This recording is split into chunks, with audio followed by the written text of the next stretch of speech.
I strongly welcome the news that a deal has been reached on the first stage of the peace plan in Gaza.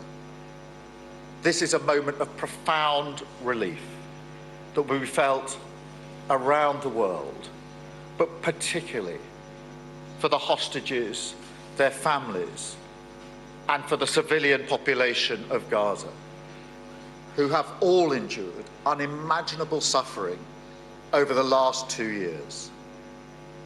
I'm grateful for the tireless diplomatic efforts of Egypt, Qatar, Turkey, the United States, and many others in securing this crucial first step.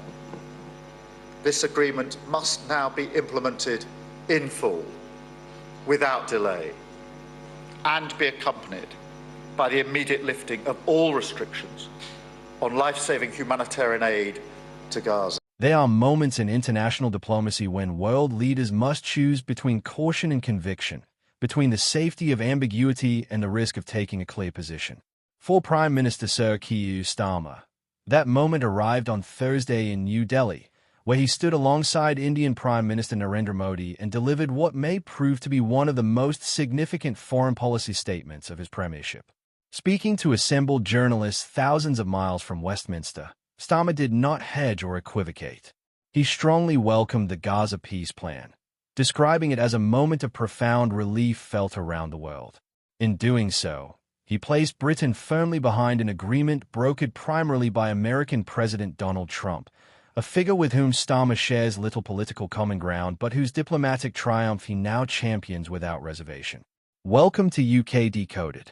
Please subscribe to the channel for daily updates on hot topics concerning UK politics and the royal family with detailed breakdowns. The UK will support these crucial immediate steps and the next stages of the talks to ensure the full implementation of the peace plan. The setting for Starmer's intervention was itself revealing. The Prime Minister was not in Downing Street surrounded by foreign policy advisors and the trappings of government. He was leading a trade delegation to India comprising more than 100 entrepreneurs, cultural leaders, and university vice-chancellors, all focused on the decidedly unglamorous business of boosting British investment and improving economic growth. Yet when news broke of the Gaza peace agreement, Starmer seized the moment to insert Britain into the narrative, to claim a role for the United Kingdom in what Donald Trump has characterized as a historic breakthrough in one of the world's most intractable conflicts. Let us examine precisely what Starmer said, because his words matter enormously both for what they reveal about his foreign policy priorities and for how they position Britain in the rapidly evolving Middle Eastern landscape. I strongly welcome the news that a deal has been reached on the first stage of a peace plan in Gaza, the Prime Minister declared. This is a moment of profound relief that we have felt around the world, but particularly for the hostages, their families, and for the civilian population of Gaza, who have all endured unimaginable suffering over the last 2 years. These are not merely diplomatic pleasantries. They represent a deliberate framing of the conflict that emphasizes both Israeli and Palestinian suffering, that acknowledges the humanitarian catastrophe in Gaza whilst also recognizing the trauma experienced by hostages and their families. Starmer went further, offering explicit gratitude to the nations that made the agreement possible. I am grateful to the tireless diplomatic efforts of Egypt, Qatar, the United States, and many others in securing this crucial first step, he stated. This public acknowledgement is significant precisely because of who is included and who is conspicuously absent. The United States, Egypt, and Qatar receive specific mention as the primary architects of the deal. Britain does not feature in that list, a tacit admission that the United Kingdom played at best a supporting role in bringing about this agreement.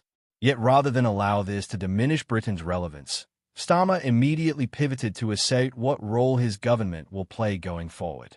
This agreement must now be implemented in full, without delay, and be accompanied by the immediate lifting of all restrictions on life-saving humanitarian aid to Gaza, Starmer insisted. The UK will support these crucial immediate steps at the next stages of the tools to ensure the full implementation of the peace plan. Here we see the essence of Starmer's foreign policy approach. Britain may not have brokered the deal, but Britain will position itself as essential to making it work. The Prime Minister is committing British diplomatic resources, British influence, and British credibility to ensuring that an agreement negotiated primarily by others actually delivers on its promises. This represents a calculated gamble on multiple fronts. First, Starmer is placing considerable faith in Donald Trump's ability to shepherd this agreement through to successful implementation. The American president announced the deal with characteristic bombast on Wednesday, declaring himself very proud that Israel and Hamas had both signed off on the first phase of his peace plan. This means that all of the hostages will be released very soon, and Israel will withdraw their troops to an agreed-upon line as the first steps toward a strong, durable, and everlasting peace, Trump proclaimed. Blessed are the peacemakers. He later added that this has been a fantastic day, a great day for the world, a wonderful day for everybody. Trump's grandiose rhetoric aside, the substance of his 20-point peace plan is genuinely ambitious. It commits to the de-radicalization and redevelopment of Gaza, terminology that will mean different things to different parties but suggests a wholesale transformation of Gazan society and infrastructure. It promises the release of Hamas's Israeli hostages after more than 2 years in captivity, a development that would end one of the most agonizing chapters in recent Israeli history. Perhaps most intriguingly, it proposes that former British Prime Minister Sir Tony Blair will lead a new board of peace, a detail that directly involves a prominent British political figure in the implementation machinery even if the current British government played little role in negotiating the agreement itself. The deal also includes provisions for the release of Palestinian prisoners held by Israel and the entry of humanitarian aid into Gaza on a scale sufficient to address the catastrophic humanitarian situation that has developed since the conflict intensified. Israeli Prime Minister Benjamin Netanyahu has pledged to ensure the release of all hostages, stating with characteristic religious framing, "With God's help, we will bring them all home." Israeli officials have indicated they expect the first hostages to be released as early as Saturday, which would represent an extraordinarily rapid implementation timeline for such a complex agreement. Yet even as these optimistic scenarios are outlined, warning signs flash across the diplomatic horizon. Hamas, in its own statement responding to the deal, called upon Trump and other guarantor states to ensure Israel implements the agreement. This reveals the fundamental asymmetry that lies at the heart of any Israeli-Palestinian arrangement. Hamas does not trust that Israel will honor its commitments without external pressure and enforcement. The Palestinian organization is essentially demanding that the United States and other nations actively police Israeli compliance, a role fraught with complexity and potential for conflict between Washington and Jerusalem. This is where Keir Starmer's commitment to support implementation becomes particularly significant and potentially problematic. By offering Britain as part of the machinery to ensure full implementation, Starmer is volunteering his government for what may prove to be a thankless and politically treacherous task. What happens when, as seems almost inevitable, disputes arise over whether Israel or Hamas is honoring the agreement?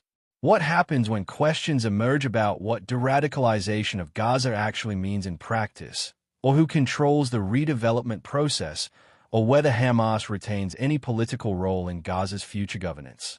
Britain, having offered itself as a guarantor of implementation, will be expected to take positions on these questions. Those positions will inevitably disappoint one side or the other, quite possibly both sides simultaneously.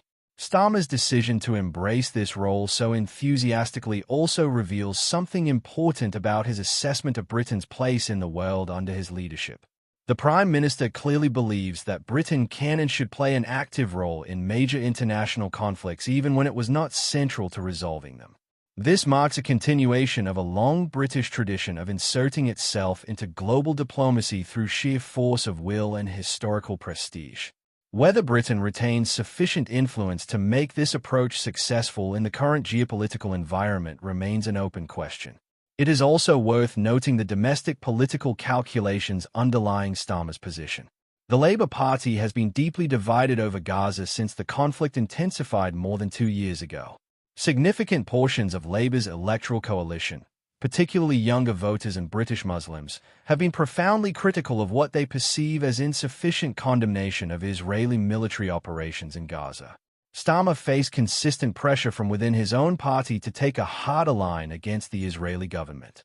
By welcoming this peace agreement so warmly and emphasizing the suffering of Gaza's civilian population, Starmer is attempting to demonstrate that his approach has been vindicated, that engagement rather than confrontation has produced results. Yet this narrative requires the peace agreement to actually succeed.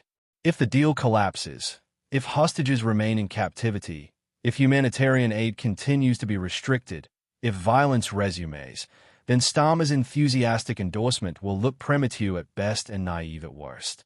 The Prime Minister is betting his foreign policy credibility on the good faith of parties who have repeatedly demonstrated precious little good faith in their dealings with each other.